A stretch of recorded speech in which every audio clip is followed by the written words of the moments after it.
ശബരിമല സ്വർണ്ണക്കൊള്ള കേസിൽ അറസ്റ്റിലായ ദേവസ്വം ബോർഡ് മുൻ പ്രസിഡന്റ് PS പ്രശാന്ത്, അജികുമാർ എന്നിവരുടെ ജാമ്യാപേക്ഷയിൽ കൊല്ലം വിജിലൻസ് കോടതി ഇന്ന് വിധി പറയും.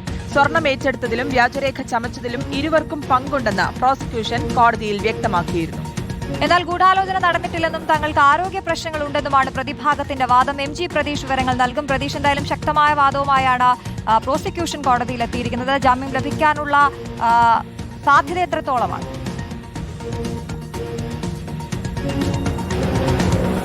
2025 ശബരിമലയിലെ ദ്വാരപാലക പാളികൾ അറ്റകുറ്റപ്പണിക്ക് കൊണ്ടുപോയതുമായി ബന്ധപ്പെട്ട ക്രമക്കേട് നടന്നു എന്നതാണ് SITയുടെ കണ്ടെത്തൽ. ഇതിന്റെ കൂടി അടിസ്ഥാനത്തിലാണ് PS പ്രശാന്തിനെയും ഒപ്പം അജികുമാറിനെയും SIT അറസ്റ്റ് ചെയ്തത്. ഇതിൽ അറസ്റ്റ് രേഖപ്പെടുത്തിയ ശേഷം പിന്നീട് ഈ 3 ആഴ്ചയ്ക്ക് ശേഷമാണ് PS പ്രശാന്തും അജികുമാറും കോടതിയിൽ ജാമ്യാപേക്ഷ സമർപ്പിക്കുന്നത്. ഈ ജാമ്യാപേക്ഷയിലാണ് ഇന്ന് കൊല്ലം വിജിലൻസ് കോടതി വിധി പറയുന്നത്. പ്രധാനമായും ഇത് കെട്ടിച്ചമച്ച കേസാണ് എന്നുള്ള വാദമാണ് PS പ്രശാന്തും അജികുമാറും മുന്നോട്ട് വയ്ക്കുന്നത്. പക്ഷേ ഈ രണ്ടുപേർക്കുമെതിരെ വ്യക്തമായ തെളിവുകളുണ്ട് എന്ന് SIT കോടതിയെ അറിയിക്കും.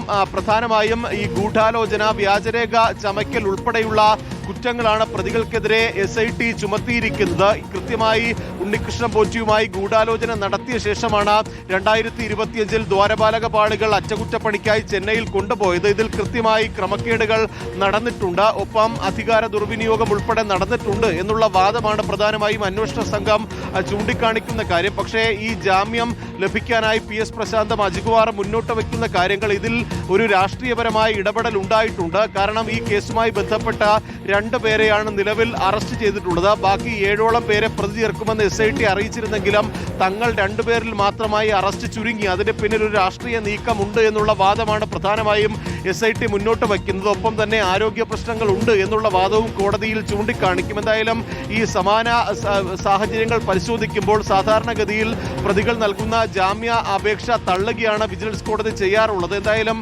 PS പ്രശാന്തിനെയും അജികുമാറിനെയും സംബന്ധിച്ച ഇന്നത്തെ കോടതി വിധി നിർണായകമാണ്. ശരി.